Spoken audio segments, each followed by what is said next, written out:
It's all the above, best believe we do it better. I want the fame, the fortune, all the above. I want the checks, the moolah, all the above. From Philadelphia to New York, all the above. Man, tell them other stations they don't do it like us. I want the fame, the fortune, all the above. I want the checks, the moolah, all the above. From Philadelphia to New York, all the above. Man, tell them other stations they don't do it like us. What up? All right, how are you doing? Amazing. You know, first day promo. Here we are. Here, you guys start with all the above. Wanted to introduce myself, Angel Marie from All the Above, based in Philly. It's nice to meet you. 215, Philly, Broad Street Bully. 215 till I die. So first and foremost, congratulations on everything that you have going on. You are doing a lot, sir. When do you sleep? I don't. I've been up since 4. 4 a.m.? Oh my God. No, I'm joking. I fit it in. You gotta do cat naps. It's a cat nap situation you gotta get, you know? How long are your cat naps? About 30 minutes long? I do about 30 minutes about 4 times a day. That's how I stay moving. By the way, the hair, I love what you're doing. It's good, it's fresh, it's all me. Thank you. You know, we gotta let it flourish out here. Really, I should know this. This is what I do. I'll give a shout out to my niece because you know she actually hooked me up, but I still had to pay. I'm from DC, so I'm familiar how y'all get down. Yeah. See, we cousins. Yeah, we 2 hours away. Yeah. All right, so I wanted to kickstart talking about your new show, Killing It. So It's set to premiere on Thursday, April 14th on Peacock. Can you let everyone know a little bit more about that? You know, it's a complicated show. It's pretty much, you know, it's a show about the American dream. Pretty much it takes place in 2016, right before the last presidency. And it's just about people who hustle, who need it. You know, it's about our father passing away. And he trying to instill in us how to move on the right path, to be a good person, good member of society. And Craig Robinson from The Office fame and everything else, Hot Tub Time Machine, he takes the righteous path, doing the good thing. I take kind of the opposite path and saying, you know, dog eat dog, you got to get yours. And we kind of clash as brothers on that path to get essentially what America has in store for us. So it's a lot of hijinks, a lot of craziness and steals. There's some snake hunting going on. There's some bank robbing. It's a wild, heartfelt piece. You know what I mean? That's a lot going on. And working alongside Craig Robinson, what is that like? What was that experience like on set with him? He's the coolest cat in the world, man. Craig is working with Craig is just he really is that big teddy bear, man. He's a very supportive dude. He's a leader. You know, I believe attitude reflects leadership, and when you have a leader like him being the face of the show, it allows everybody else to be comfortable, to be funny, and to not feel so much pressure because he's always chilling. So Craig and I, man, he's constantly funny. He's constantly working. His behavior on like the shows he's been on is reflective of his behavior like all the time. You know, he's a really relaxed cat. So it's fun to come to a set where no one's stressed out because it's like, I can't complain if Craig ain't complaining. You know what I'm saying? That's true. Right, exactly. So what if you having a crazy day and he's still namaste? Do you have to like woosah for a moment? You don't have, it's never a crazy day because Craig's always on chill mode 2000. You know what I'm saying? You know, and Craig's rich. Like how mad can you be really? You know what I'm saying? That's true. I mean, I know a couple of rich people who are a little angry right now. We ain't gonna put no names out there. Craig is rich for weed movies. Like you're rich off weed movies. They had that much anger in the world, you know? So, and like I said, that reflects the entire cast, man. And we all got along great because Craig was the leader. He was, you know, he showed the pace, and he definitely gave us all little bits about how he became who he is. And we all kind of took that to heart. That's why the show worked out. What about your character, Isaiah? Can you tell us about that? Are there any differences between you and Isaiah, like you and your everyday life, or any similarities? The major difference between myself and Isaiah is Isaiah stays turned up. Like Isaiah is me drunk. Like you catch me New Year's Eve about 2:30, like it's always on 10. As you know, people familiar with Craig, very laid back, very chill. Like I said, the big teddy bear. I'm you know, it's oil and water. I'm the exact opposite in the show. Just very turned up. Always, there's a huge chip on Isaiah's shoulder. He's always trying to get to that next level, no matter what, by any means necessary. A lot of bitterness inside. So because of that, he acts out this anger, this frustration. So he's always hustling to get to the next thing, you know. So, and as you can tell, those two characters are going to clash in a very hilarious, sometimes scary way. Oh, I love that. Did you have to do anything in particular to prepare for this character role or set yourself in scene? I had to lose weight because I knew I was going to be in New Orleans for 4 months. Ooh, how was the food? That's what I had to. I knew I was going to gain some with that damn gumbo. So that's what I did to prepare. Like, I gotta get my body right so I can fit these jeans when I come back. Oh, yeah. No, I think a lot of people, especially Black people, we got Isaiah in our family. You know, we got that hustling uncle, hustling cousin, always trying to get a deal done, always trying to find out a maneuver or an angle. And that's kind of Isaiah. So, you know, we have these people in our family who we look to for inspiration. And so I got a couple uncles, couple cousins I can kind of dial into to become this guy. So every breath of his being is on 10. And he kind of stays there. So it was easy to kind of go to that place. It was fun to go to that place and not be so subtle with his feelings. That makes sense. Yeah, of course. It's nice to tap into something that's not so much similar to who you are in your everyday life. Exactly. Character. Blame it on the character. Yeah. You know, I get to be an asshole a little bit. I didn't know I was an asshole until after the show was over.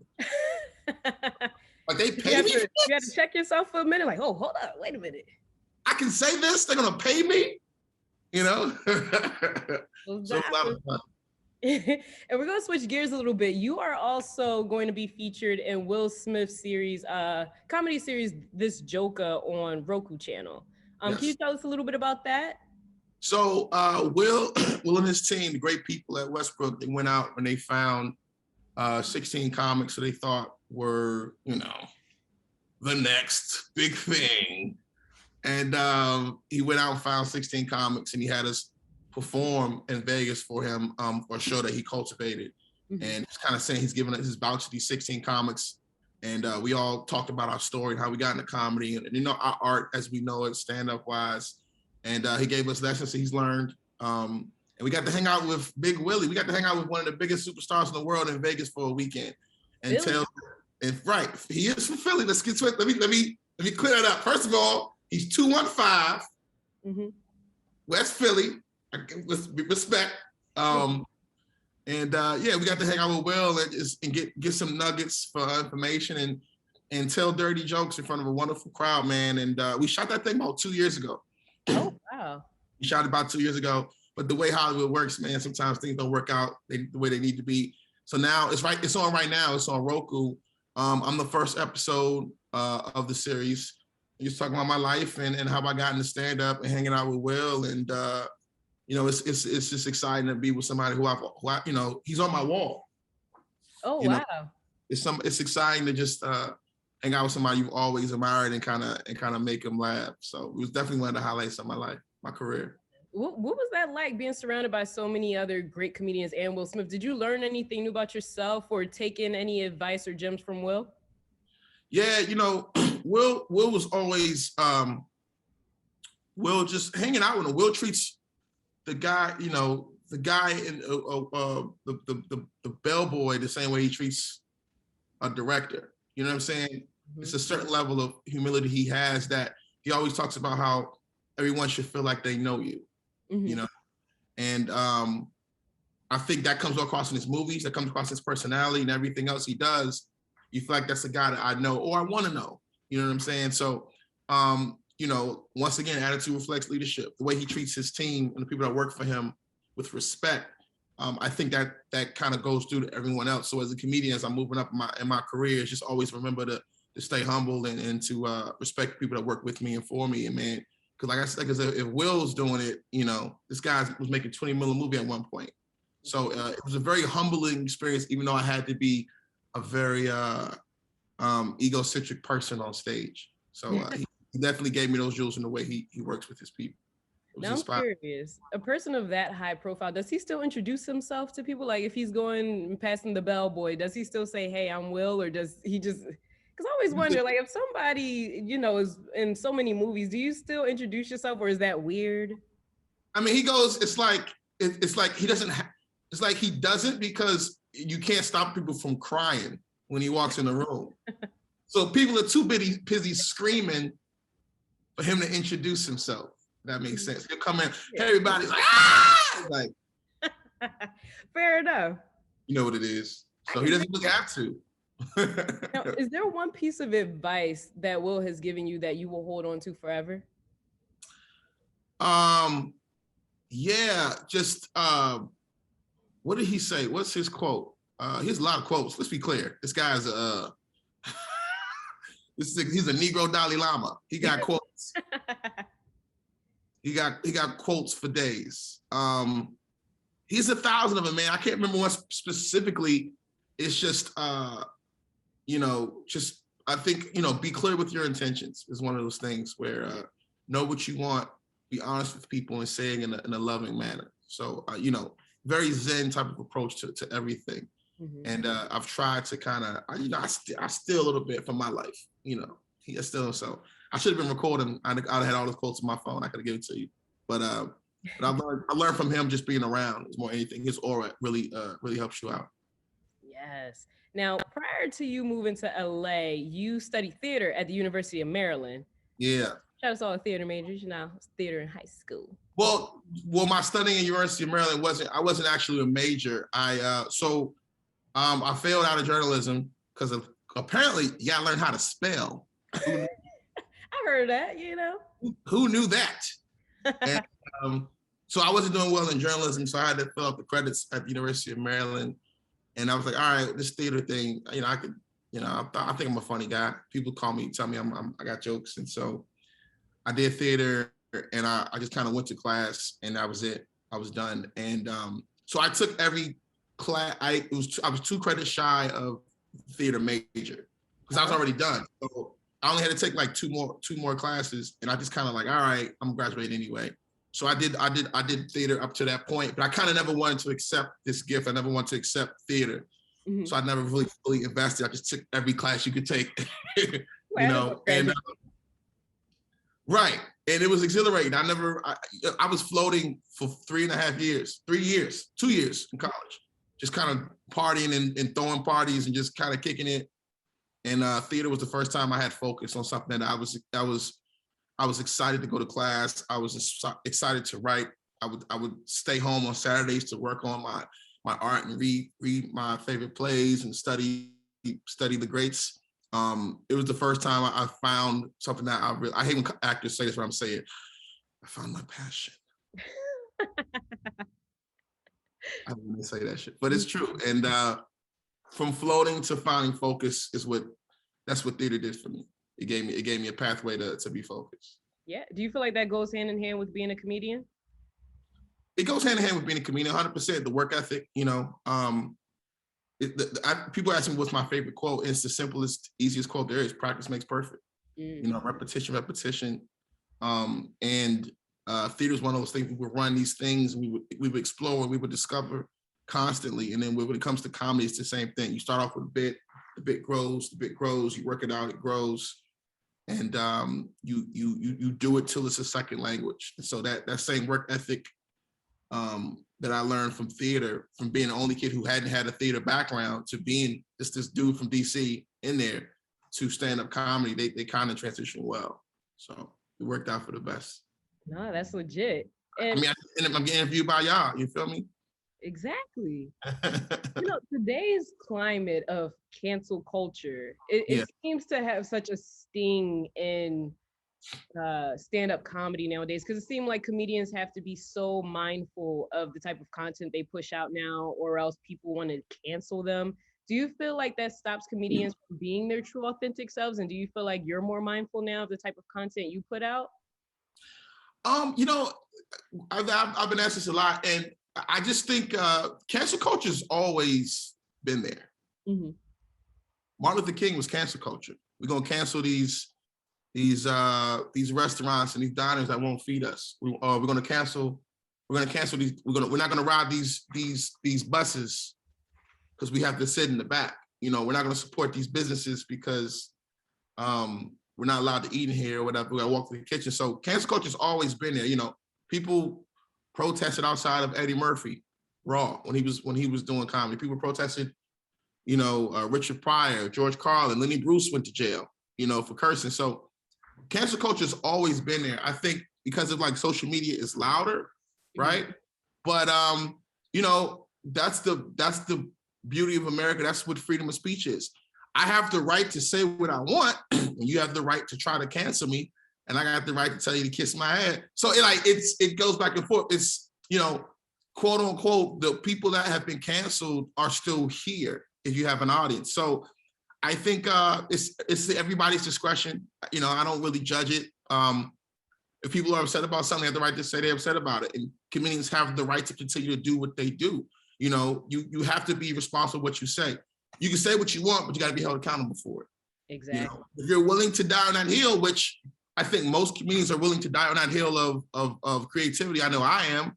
You got to be willing to take the consequences that come with it.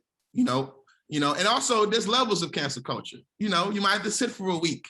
You might have to sit for a day. Yeah. Doja Cat got canceled for 15 weeks, 15 days, and then she's back. So I think it's you say what's in your heart. You say what's free to you, and the people dictate they like it or not, and there's nothing you can do about it. But I think last thing you want to do is stop your art from going forward. Exactly. No, that's a great way to put it. And I'm curious, how do you typically media trained? Huh? I'm joking. What you say? How do you typically convert an idea of a life experience into a joke? Is there any strategies that you typically have, or does it just naturally come to you? Man, it's weird. It's almost like a song. I guess the artist, like sometimes you hear a beat, you gotta sit with it for an hour, 2 hours, 3, 4 weeks, 3 days. I think J. Cole said he worked on this song for a year. And some just come ready to go. Some come ready to go out your mouth. I think for me, I like topical stuff. I like being able to write something in. It has an expiration date of 2 weeks. I like it. It keeps my brain moving. And I know a lot of comics don't like to have something they can't keep for the special. I like to keep continuously writing bits. So when it comes to material, it all depends. A lot of it grows over the course of time. I've had jokes I wrote my first year in comedy I still haven't figured out yet. These are constant puzzles that we're trying to figure out. And some puzzles work, some puzzles don't work yet. Some puzzles take time to kind of develop. Mm-hmm. And so when it comes to comedy, it's a process. It's a consistent process you never kind of finish, Yeah. When you're doing stand-up comedy, has there ever been a moment where a joke hasn't stuck? And if so, how did you recover from that? Oh, shit. Last night. Did you recover? Hey, Kobe Bryant's amazing. Kobe Bryant missed shots. It's what it is. It's that's how we think of it. It's like missing a shot. Mm-hmm. If you're LeBron, you're gonna miss a shot. But you're still LeBron, or you're still whoever you are. You still gotta play the game. So no, it's jokes always don't hit or hit. It's a building process that takes time to get there. When you have something important, you got to make sure the jokes are in line. You're doing a late night set. You're doing your Netflix special. But it's a consistent process of hitting, starting over, failing, getting back up. That's kind of the world we live in. That's every day. True. And you've had so many amazing things going on in your life so far with your career. Has there been, what's been the most memorable moment in your career so far? I think the most memorable moment in my career, I think I did Conan O'Brien about 3 years now, 3-4 years. And growing up, I watched Conan as a kid, and I always idolized what he did. I thought he was amazing with his bits, and just to be able to be on that show as a stand-up was like a notch on my belt to say I am a stand-up. I wore the suit. I didn't have to. I wore the suit. I had my J's on, and I was able to fly my brother out and my best friends and my I had my crew there on set. We all used to watch Conan, and now their brother is on the couch, but before we shoot, and he's gonna perform on Conan.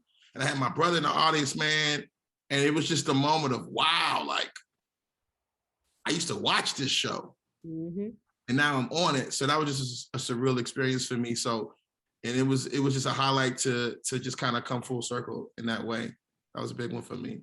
You made it. I don't go that far. You saw that check, you'd be like, you're making it. It's something. You're on our way. After taxes. Before we close out, what can we expect to see from you in the future, or at least whatever it is that you are allowed to disclose to us? Because I know some things you guys got to keep under wraps. This is true. Pretty much I'm going on tour right now. I'm going to Edmonton, Canada this weekend. I'm going on tour for the next couple of weeks. But Killing It is on in April, and it's going to be an exciting gangster show. Peacock's doing a great job. Bel Air came out. They got the show called Bust Down is out. They're really pushing for us and people that look like us to really have good, funny projects. And so our show's coming out in April, man. And I'm so excited for it. I hope people check it out and hopefully not cancel me on Twitter. Don't worry, I'm a ride for you. But exactly. Thank you so much, Rell, for sitting with me, taking time out of your day to meet with me. Definitely, I'm going to watch Killing It. Make sure you guys all watch Killing It. And we're going to stay tuned for everything else that you have going on in the future. Just don't forget about us little people. I won't, Angel. Thank you so much, girl. Thank you. Wednesdays at 7, Angel, Marie, and Kevin playing the illest records, bringing us back together. Philly is all season, storming through any weather, leaving the track bleeding. Way we pull it together, we applying my pressure.